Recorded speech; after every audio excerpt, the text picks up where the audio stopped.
प्रत्यक्षात मंदिरात दिवसभर जाऊन टाळ कुठलं आणि घराकडे सगळे आरडाओरड आहे, याला काय भक्ती म्हणत नाही. मग असा एक भक्ती केलेला संत, त्याची कथा आपल्याला बघायचं आहे. हे फार मोठ्या बादशहाच्या फार मोठ्या अधिकारावर होते.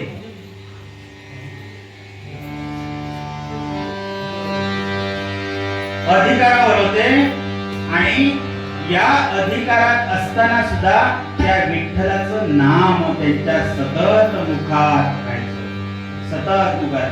पंढरीनाथ भगवान श्री विठ्ठल श्री विठ्ठल असं नाम सतत मनात घ्यायचे आणि ते आपलं अधिकारी पदाचं काम चालू ठेवायचे.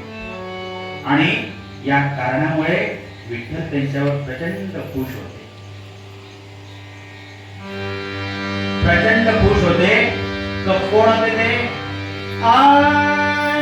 अधिकारी तो मंगळ देवी, अधिकारी तो मंगळ देवी, सेवा करी यवनाची, यवनाची सेवा करी यवनाची,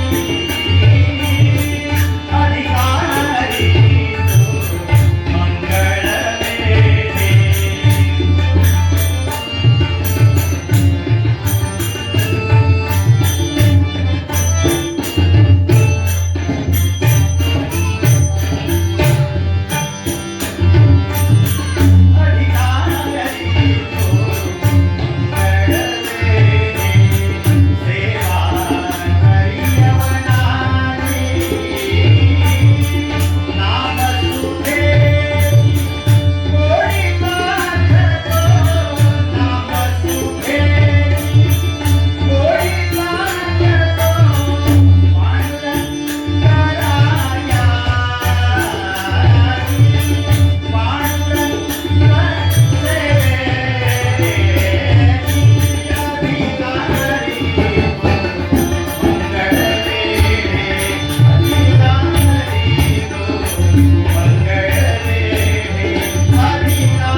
बादशहाची नोकरी करत होता. आणि काय झालं, आता त्यावेळी जसे दुष्काळ व्हायचे तसे आता दुष्काळ होत नाही. 3-3, 4-4 वर्ष पावसाचा थेंब नाही. मला काय सांगा, आपल्याकडे एक 8 दिवस पाऊस गेला तर लोकांची काय ओरड होते? आपल्याकडे लोकांची ओरडच असते, कमी लागला तर पाऊसच नाही, जास्त लागला तर काय पाऊस कधी एकदा जातोय. 4-4 वर्ष पाऊस लागत नव्हता. काय खायचं माणसानी? गवत, अक्षरशः त्या काळामध्ये गवत खायचे लोक, गवत, सुकवलेलं गवत खाऊन राहायचं. प्राणी मारून खाऊन जायचे, शिल्लक राहायचे नाही. कसं राहायचं, कसं शिल्लक राहायचं? आणि त्या काळामध्ये बादशहाची सत्ता होती हो. लोकांची अजिबात पर्वा नव्हती. लोक मेले काय, जगले काय, त्यांनी दरवर्षी शेतीचा जो सारा आहे, शेतीचा कर आहे, धान्य आहे, ते आपल्याकडे जमा केलं पाहिजे, नाहीतर चापकाचे फटके. अहो, पाऊसच नाही लागला तर कसे देणार? अशा स्थितीतही काहींनी ते धान्य गोळा केलं आणि बादशहाकडे दिलं. बादशहाचं धान्याचं कोठार भरभरून भरलेलं. पण भानगड काय होती की त्या कोठारातलं धान्य बादशहाच्या परवानगीशिवाय कोणाला देता येत नव्हतं. आणि बादशहाची परवानगी नाही. आणि हा अधिकारी, नाव त्याचं दामाजी, लोक त्यांना हुशार अधिकारी म्हणून पंत म्हणायचे. एकूणच दामाजी पंत असो. आणि दामाजी पंतांकडे लोक सगळे तिकडचे ब्राह्मण वगैरे जमून आले. ब्राह्मण जमले आणि दामाजी पंतांकडे आले आणि गयावया करू लागले. नाथ परमेश्वरा, तुम्हीच आमचा परमेश्वर, मला मी परमेश्वर म्हणतोय, एकदा आम्हाला धान्य द्या, धान्य द्या. लोक रडायला लागले, लोळायला लागले, गडबडा लोळायला लागले. भुकेने पोट खपाटीला गेली होती. बायका मुलांसकट ते सगळे दामाजींच्या अंगणात येऊन थांबले होते आणि गयावया करत होते आणि म्हणाले, दामाजी पंत आम्हाला धान्य द्या, धान्य द्या. लक्षात घ्या, आता हे दामाजी पंत विठ्ठल भक्त असल्यामुळे भक्ताला दया आली, लोकांची दया आली आणि म्हणाला काही करून यांना धान्य दिलं पाहिजे, पण हात बांधलेले होते. हे जर बादशाहाला कळालं तर बादशाह थेट आपल्याला फाशी देईल. काय करावं म्हणून विचार केला आणि घरात आले. बायकोने पाहिलं, बघा बायको कशी पाहिली. बायकोने पाहिलं, त्यांच्या मनाची घालमेल ओळखली आणि म्हणाले काय करा की माझ्या या बांगड्या आहेत ना त्या मी तुमच्याकडे गहाण ठेवते. बादशाह आलाच तर बादशाहाला बांगड्या देऊन टाकूया, पण लोकांना उपाशी पाठवू नका. सहचारिणी आपली पत्नी, धर्मपत्नी कशी पाहिजे, अशी पाहिजे नवऱ्याच्या मनातलं ओळखणारी. हिने नवऱ्याच्या मनातलं ओळखलं, म्हणाली यांना धान्य द्यायचं आहे, पण एकाच गोष्टीसाठी एवढून बसलेले आहेत, बादशहाचं काय करायचं. हे धान्य आम्ही लोकांना देऊया आणि बादशाह वसुलीला आला तर हे दागिने त्यांना देऊया. यांना ते मान्य झालं. घरातल्या देवखोलीमध्ये गेले, पांडुरंगाची मूर्ती पूजेला लावलेली होती. पांडुरंगाकडे गुडघ्यावर बसले, पांडुरंगाकडे नतमस्तक झाले आणि म्हणाले की देवा पांडुरंगा मी असं असं करतोय, मला साथ द्या. असं म्हटल्यानंतर बाहेर आले. बायकोने पटापट आपल्या बांगड्या दागिने काढून हातात ठेवले आणि काय सांगू, त्या बांगड्या घेतल्या, विठ्ठलाच्या समोर ठेवल्या आणि चावी दिली आणि म्हणाले तुम्हाला हवं तेवढं धान्य घेऊन जा. चावीने कोठार उघडलं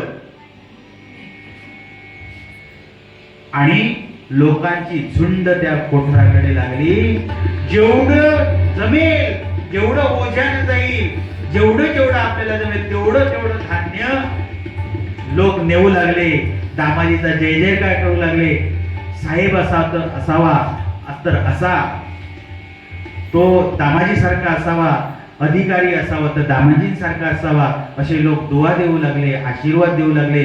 हळूहळू हळूहळू हळूहळू धान्याचं कोठार संपू लागलं आणि लोक खुश होऊन आपापल्या चुलीमध्ये आग करून धान्याचं ते प्रसाद बनवू लागले, जेवण बनवू लागले.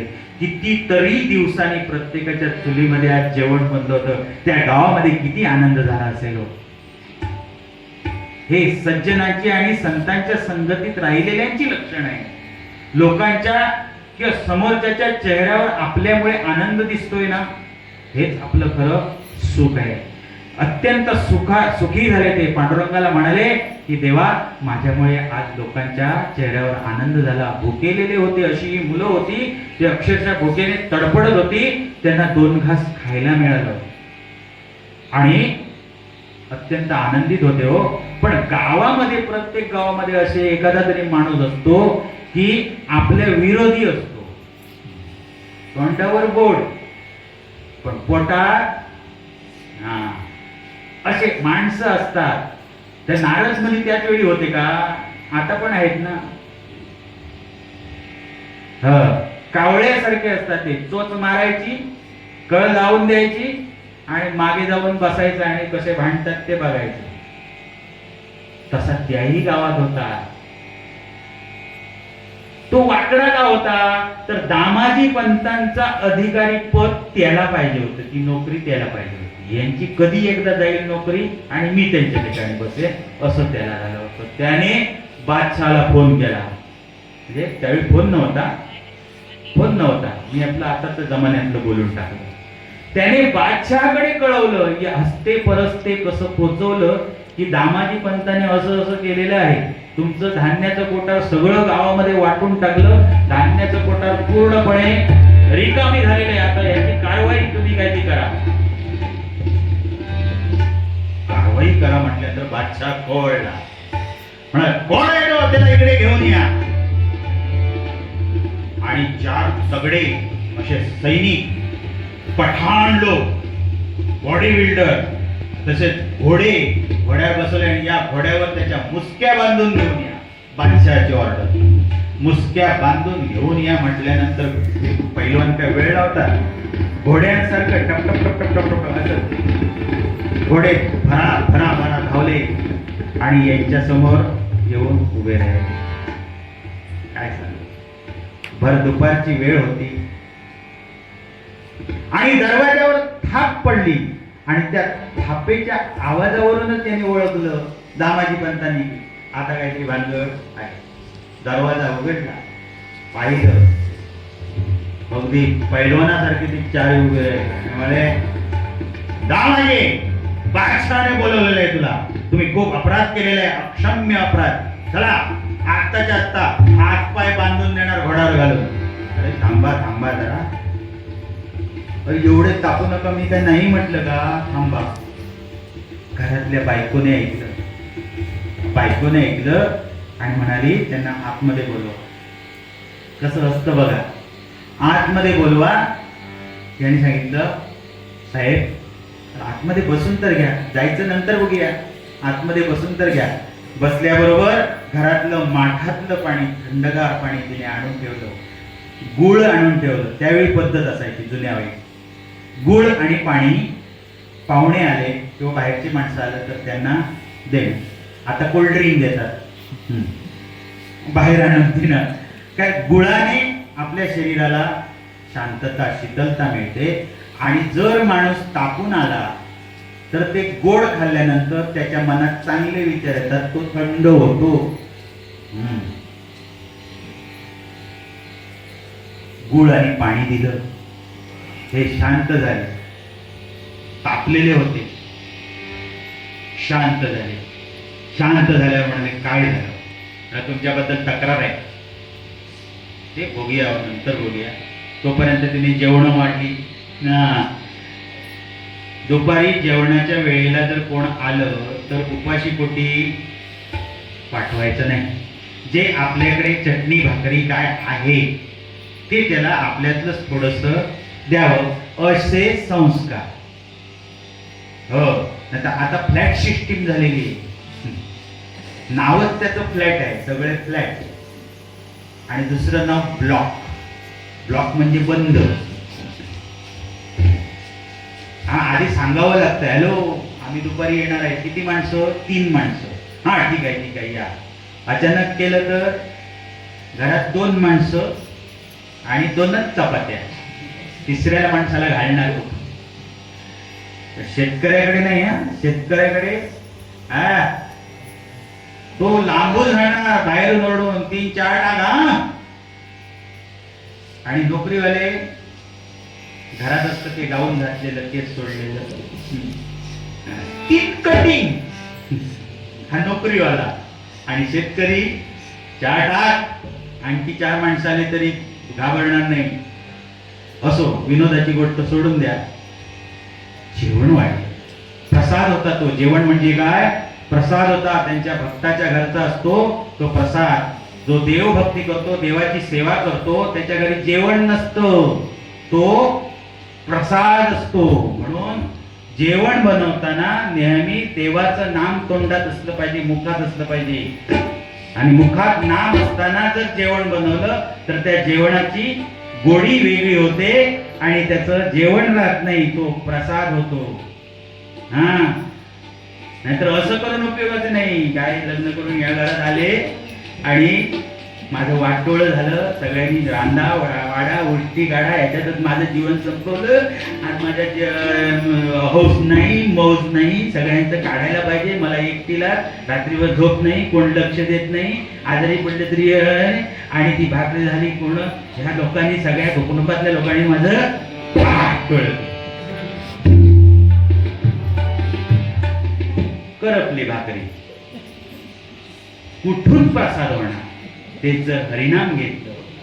माझ्या मगाशी जो नशिबाचा भाग आहे बोललो, ते आहे. माझ्या सगळी माणसं आली वेगळं, पण हिचं तसं नव्हतं, हिचं हरिनाम होतं. त्यामुळे तो जेवण त्यांचा तो प्रसाद होता. ते बसले, भरपूर जेवले, प्रसाद घेतला आणि त्यांचे विचारच बदलले.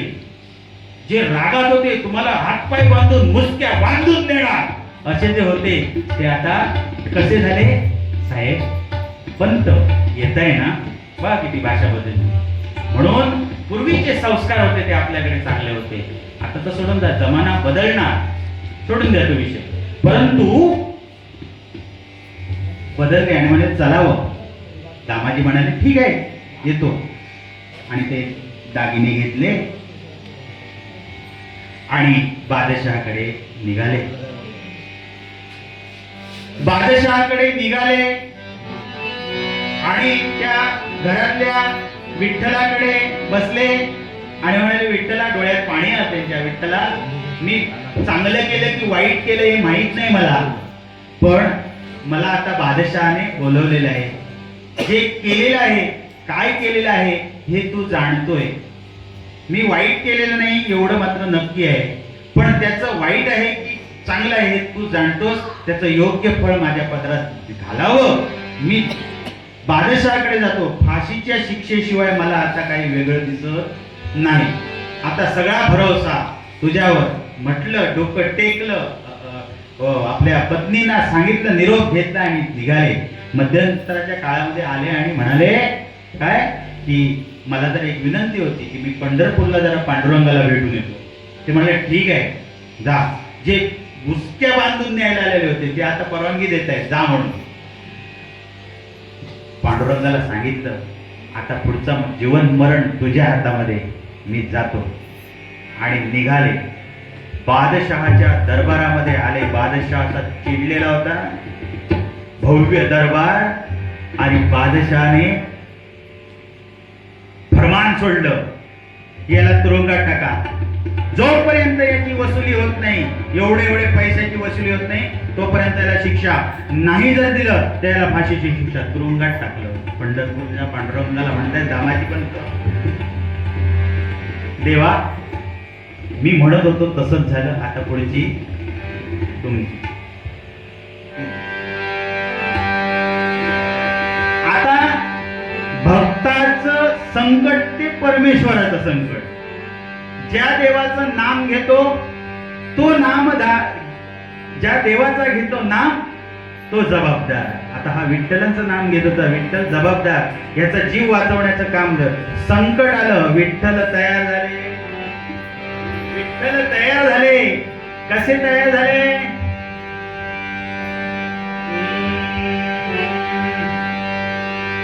झाला महार, झाला महार पंढरीनाथ, झाला महार पंढरीनाथ, झाला महार पंढरीनाथ, झाला महार पंढरीनाथ. काय सांगू, काय सांगू देवाची मात, काय सांगू देवाची मात. झाला महार पंढरीनाथ, झाला महार.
किती होती ती बादशाहाला फेकली आणि मला याच्यात बघ, याच्यात हिशोब लिहिलेला आहे, हा हिशोब सगळा तू घ्यायचा आहे.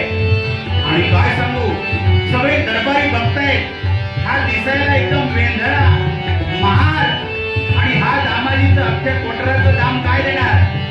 आणि बादशाह म्हणाला, काय देणार तू, कसं देणार. आणि काय सांगू, ती कुरचुंडी काढली, कनवटीला होती ती, आणि मध्यभागी दरबाराच्या आला आणि ती ओतायला लागला. खळखळा होतिया मोहरा,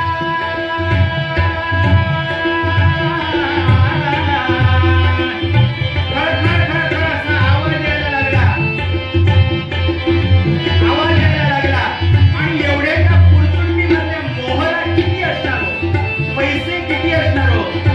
पण झालं काय, ती कुरचुंडी ओतायला लागली ना, ओतायची थांबेनाच. ढीग लागला, तो ढीग झाला, पुढे गेला, पुढे ढीग झाला, मागे आला, मागे ढीग झाला. आणि काय म्हणतो, ओतिया मोहरा, याची मोजून पावती करा, याची मोजून पावती करा. काय करा, या सगळ्या मोहरा या काय करायच्या, मोजायच्या. आता मला सांगा, एवढे मोठे ढीग किती दिवस लागतील मोजायला. पण काय सांगतो विठू महार, हे मोजून घ्या आणि पावती करा. याची मोजून पावती करा. ढीग बघून चमकल्या नजरा, चमकल्या नजरा, चमकल्या नजरा. ढीग बघून चमकल्या नजरा, चमकल्या नजरा, चमकल्या नजरा. शहाकारी कोट तोडा, अलंकार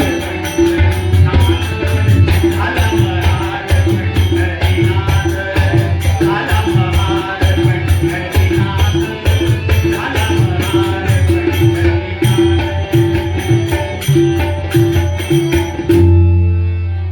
काय सांगू, ते ढीग चमकायला लागले, मोहरा सोन्याच्या. असा ढीग पाहिला. आता हे मोजणार कोण आणि घेणार कधी, आणि हा व्यवहार पूर्ण करणार कधी. आणि ते एवढे मोठे डोळे असा तो विस्फारून आश्चर्याने बघायला लागला. आणि बाबा बाबा बाबा तो दिसायला महार त्यावेळेचा, आणि कुरचुंडी हे काहीतरी गडबड आहे, त्याच्यात काहीतरी गडबड आहे, त्या कळून चुकलं. आणि एवढं कळलं त्याला. आणि ते कळायच्या अगोदर याने काय केलं, चल हे मोज आणि हिशोब पुरा करून टाक. आणि निघाला आणि बाहेर कधी गायब झाला कळलाच नाही. पावती मात्र काय केली महाराजांनी, पावती पोच झालेली पावती घेतली की पोच झालं. आणि विठू महाराजांनी घरी आले, कोणाच्या दामांच्या घरी आले, भगवद्गीतेचं पुस्तक वाचत होते. त्या पुस्तकामध्ये पावती ठेवली आणि पंढरपुरामध्ये दाखल झाले. इकडे तुरुंगामध्ये दामाजी पंत होते. दामाजी पंत श्री विठ्ठल विठ्ठल असं नामजप चालू होता. आणि कोण आले इकडे, त्या दामाजी पंतांना घेऊन या असं दामाजी पंतांना घेऊन यायला सांगितल्याबरोबर दामाजी पंत समोर उभे राहिले, दरबाराच्या समोर उभे राहिले. समोर ढीग दिसतंय. दामाजी पंत पण आश्चर्यचकित झाले, हे अचानक झालं कसं, केलं कोणी. परंतु त्यांच्या थोडं थोडं लक्षात आलं की ही परमेश्वराचीच काहीतरी लीला आहे. आणि म्हणाले,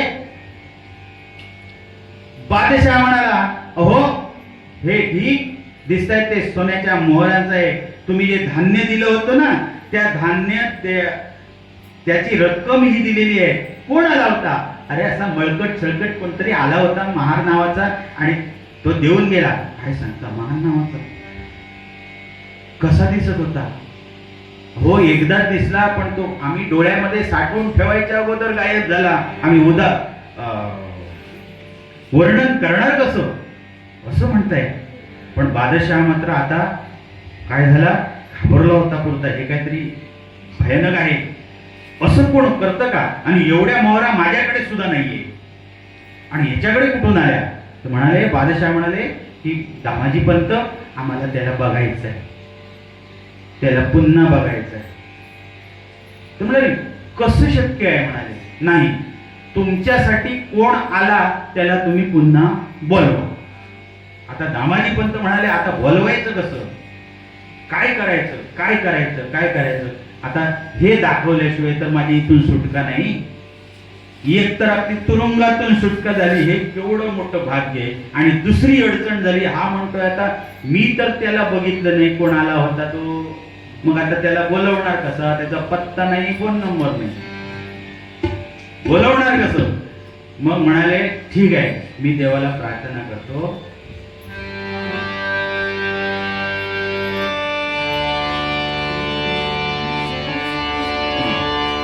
देवाला प्रार्थना करायला लागले की देवा, हे माझ्यावर आता दुसरं संकट आलेलं आहे, त्यावेळी बाबा तुम्ही माझ्या समोर या, असं प्रार्थना करायला लागले.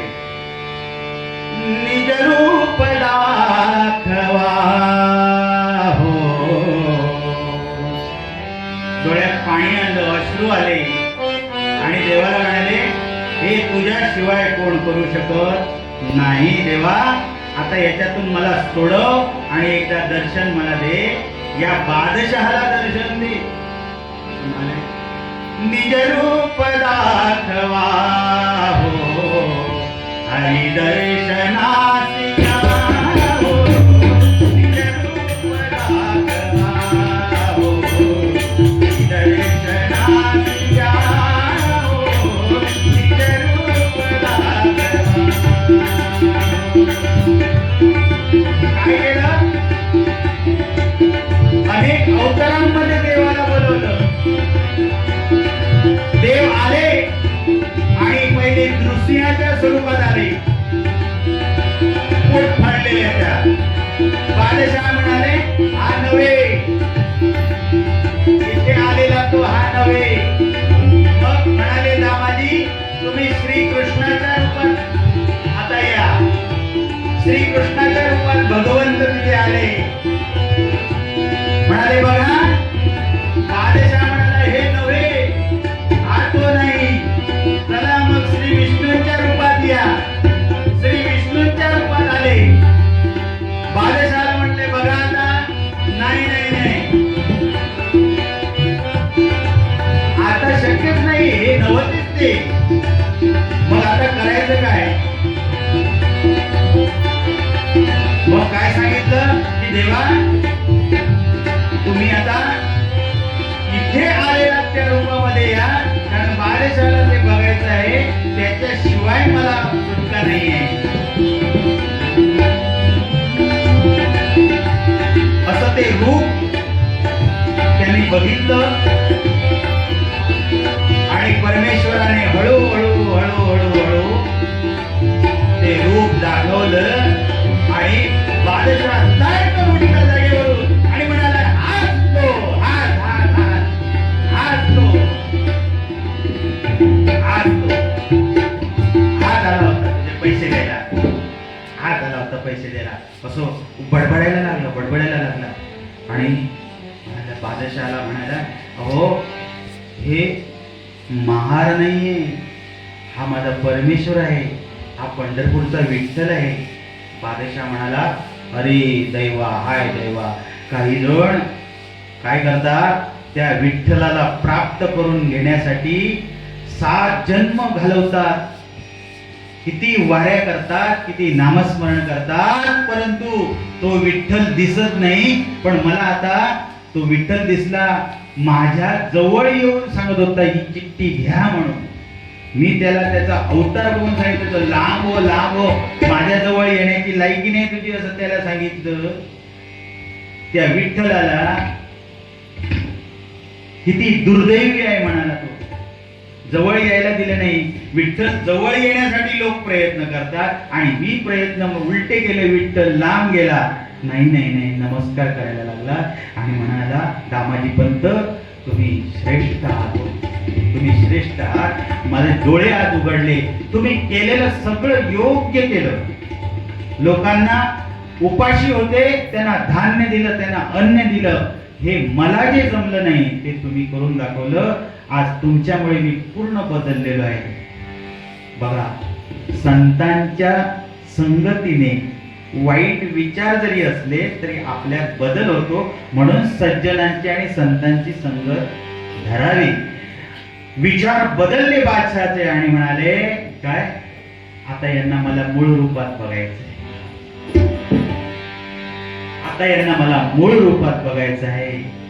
आणि दामाजी पंतांनी नमस्कार केला पांडुरंगाला आणि म्हणला, देवा माझ्यासाठी का होईना बादशहाला आता दर्शन द्या. पांडुरंग म्हणत होते, नाही, अजून तो शुद्ध व्हायला पाहिजे, अजून तो त्या लायकीचा नाही, अजून त्या पात्रतेचा नाही. असो, तुमचं दर्शन मिळाल्यावर बाकीचं सगळं होईल. माझी विनंती मान्य करा. पांडुरंगाच्या डोळ्यात सुद्धा आसू आली होती की या संताचं मन केवढं मोठं आहे, या संताचं मन केवढं मोठं आहे. म्हणून सांगतो श्रोतेहो, त्या ठिकाणी दामाजी पंतांच्या आग्रहावरून विठ्ठलाने खऱ्या रूपामध्ये दर्शन दिलं. काय ते तेज पाहिला पाहिला सखा पांडुरंग.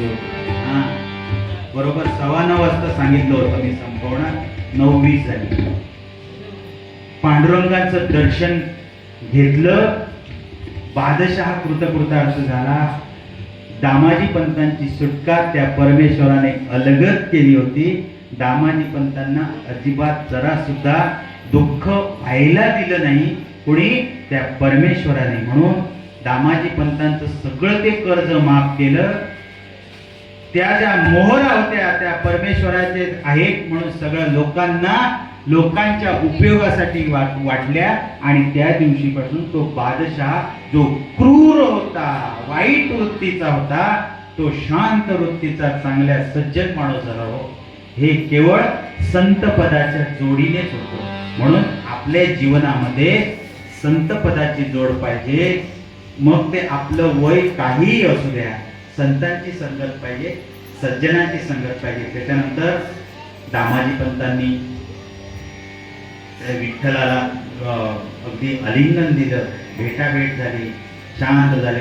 पांडुरंग तिथून आपल्या स्वगृही आले, हे आपल्या स्वगृही आले. आनंदी आनंद झाला, विठ्ठल प्रसन्न झाला. विठ्ठलाने आपल्याला संकटातून काही आम्हाला त्रास न देता बाहेर काढलं, उलट चांगलं केलं. या आनंदामध्ये दोघेही प्रपंच करू लागले. आणि दामाजी पंतांची कीर्ती त्या प्रदेशात नव्हे परप्रदेशातही गेली की आता ते संत झालेले होते. पंत नाही, संत पदाला पोचले होते. म्हणून असं हे दामाजी पंत जसे झाले तसं आपणही होण्याचा प्रयत्न करूया. चांगला विचार करूया, परमेश्वराचं नाम घेऊया, जीवनामध्ये चांगलं आचरण करूया, आचरण करण्याचा प्रयत्न करूया. आजपर्यंत काय झालं असेल ते झालं असेल, गंगेला मिळालं, जाऊ दे. वाईट काय झालं असेल, आपल्या हातून घडलं असेल, व्यसनं लागली असतील, काही गंगेला मिळालं, जाऊ दे. पण आजपासून तरी आपण ते करू शकतो ना, आत्तापासून ते करू शकतो. म्हणून आता जाताना श्रोते हो, तुम्ही काय करा, उद्यापासून म्हणू नका, आतापासून म्हणा. कारण उद्या कधी उजाड नाही. कारण हे कसे सांगतात, सर उद्या अभ्यास आणतो, हा कुठे आणला रे, नाही सर उद्या अभ्यास आणतो. उद्या कधी उजाडत नाही, ह्याचा अभ्यास कधी पूर्ण होत नाही. तसं चांगल्या सवयी लावण्यासाठी उद्या नाही, आज, आत्ता, ताबडतोब. म्हणून एक काम करा, सांगण्याचा उद्देश माझा, एक काम करा की संत पदाची जोड तुम्हाला मिळो अथवा न मिळो, परंतु मुखाने नाम तर आपण घेऊ शकतो. म्हणून एक देव निवडावा आणि त्या देवाचं नाम मात्र मुखामध्ये घ्यावं आणि त्याच्यावर विश्वास आणि श्रद्धा टाकावी आणि जीवन आपलं सुखी. म्हणून या लहान तोंडी तुम्ही मी मोठा घास यायचा प्रयत्न केला, तुम्ही शांतपणे ऐकलं. आणि ही कीर्तन सेवा आहे. मी त्या पांडुरंगासमोर अगदी प्रार्थना करतो, सगळ्यांसाठी, अखंड गावासाठी प्रार्थना करतो. देवा, आमच्या गावामध्ये सगळ्यांना पहिला सुखी ठेव. त्यांच्या इच्छा आकांक्षा, मनोवांछित इच्छा आकांक्षा सगळ्यांच्या पूर्ण कर. जे आजारी आहे, संतती आहे, संपत्ती आहे, सगळी ज्यांना ज्यांना गरजेचं आहे तेवढं तेवढं भरभरून दे, भरभरून दे. कोणालाही गरीब ठेवू नको. जे काही वाद असतील, काही तंटे असतील, काय ते त्याचं तू काय ते भोग आणि सगळ्यांना एका छत्राखाली आणून सुखी कर, एवढीच प्रार्थना करणं आपल्या हाती आहे. बाकी जसं दामाजी पंतांचं त्यांनी केलं तसं करणं त्याच्या हाती आहे. प्रत्येकाच्या घरी येऊन विठ्ठलाने राहून प्रत्येकाच्या संसारामध्ये काय सुखाचा वर्ध असतं ठेवावा एवढी प्रार्थना करतो आणि त्या ठिकाणी थांबतो. कीर्तनाच्या प्रथेप्रमाणे भैरवी एक वाक्य घेऊया, नंतर दानाचा अभंग घेऊया आणि नंतर थांबूया. मला या ठिकाणी संधी दिली सेवा करायची पांडुरंगाने. आता इथे सुद्धा उभं कोणाला करावं हे सुद्धा त्याच्या मनात आहे. म्हणून त्याने कदाचित त्याची योजना असावी की माझा हा सोहळा 2-3 वर्ष, तिसरं वर्ष ना, तिसरं वर्ष, हे तिसरं वर्ष आहे.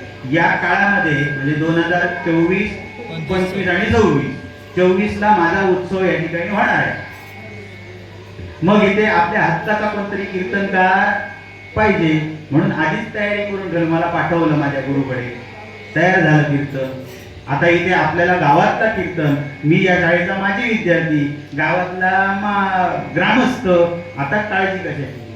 आणि हे माझे साथीदार, हे भाऊ तुळसकर म्हणून आहेत, वेंगुर्ला तुळस या गावातून आलेले आहेत. सुंदरपैकी साथ करतात. मला कीर्तन आणि पहिला यांना फोन, हे भेटले नाहीत तर मग दुसरा कोणतरी, पण पहिलं एवढं साथ सुंदर करतात. हे संजय बोभाटे झारापचे आहे, आधीच मित्र आहेत.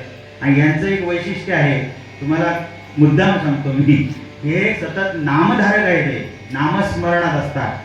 आणि ज्या ठिकाणी जायचं त्या ठिकाणी सपत्नीक जातात, म्हणजे त्यांच्या पत्नी सुद्धा त्या ठिकाणी आलेल्या आहेत. याच्यासारखी भाग्याची गोष्ट नाहीये, याच्यासारखी भाग्याची गोष्ट नाही. कारण नवरा जर सत्संगाला गेला तर सत्संगाला चांगल्या गोष्टी ऐकायला मिळतात, तो ऐकून येतो आणि घरात सुधारणा करणार. मग ह्याच्यात तिला काहीच माहित नसतं, ती तशीच असते. बायको जर सत्संगाला गेली तर नवरा तसाच असतो. म्हणून दोघे जर गेले तरच काहीतरी सुधारणा होणार. नाही तर एक जण होता, तो रोज बायकोच्या जेवणाच्या तक्रारी करायचा, रोज तक्रारी. तुझं खारच झालं, तुझं अळणीच झालं, पातळच झालं, जाडच झालं. रोज बायको कंटाळायची, वळणार काय हो, ती आपली गप्प राहायची. आणि एक दिवशी बायकोने भाजी वाढली, बायकोने भाजी वाढली त्याला आणि म्हणाला, वाह अप्रतिम, अप्रतिम झाली भाजी. पण त्याच्या अगोदर तो मेस्त्रीच्या कीर्तनाला आलेला आणि मेस्त्रीने सांगितलेलं की घरात जे पदार्थ बनतात त्याला नावं ठेवायची नाही. हे त्याच्या डोक्यात बसलेलं. आता नाव कसं ठेवणार, म्हणून भाजी आणली आणि कीर्तनातलं वाक्य नावं ठेवायची नाही, स्तुती करायची. त्याने स्तुती केली. काय भाजी, सुंदर भाजी, भाजी तुझी चवच हातच्या वेगळी. ती घरातली कोलीत आणलं तिने. इतकी वर्ष मरते तुम्हाला चांगलं वाढण्यासाठी आणि आज शेजारणीने दिलेली भाजी तुम्हाला चांगली वाटली. म्हणून दोघांनी गेलं पाहिजे सत्संगाला. मारणार होती ना ती. असा पण कीर्तनाचा प्रभाव होतो. म्हणून दोघेही सत्संगाला असतात, दोघेही नामधारक आहेत, नामस्मरण करतात, प्रवचनाला असतात. असे मला सुंदर साथीदार मिळालेले आहेत. किती भाग्याची गोष्ट आहे, सांभाळून घेणारे आहेत. आणि माझे गावातील सर्व ग्रामस्थ आणि तुम्ही सगळे मला या ठिकाणी बोलवलं. आणि सगळ्यात महत्त्वाची गोष्ट म्हणजे तुम्ही हे जवळजवळ 7:30 वाजता सुरू झालेलं 9:30 वाजले, 7:30, 8:30, 9:30 ते 1.5 तास झाला ना. 2 तास ऐकून घेतलं आणि मला सहन केलं. त्याबद्दल मी तुमचा कसा आभार म्हणून, आभारीच म्हणायला पाहिजे. भैरवी घेऊया. पुन्हा एकदा तुम्हाला त्या पांडुरंगाकडे प्रार्थना करतो, सगळं तुमचं चांगलं हो. देहा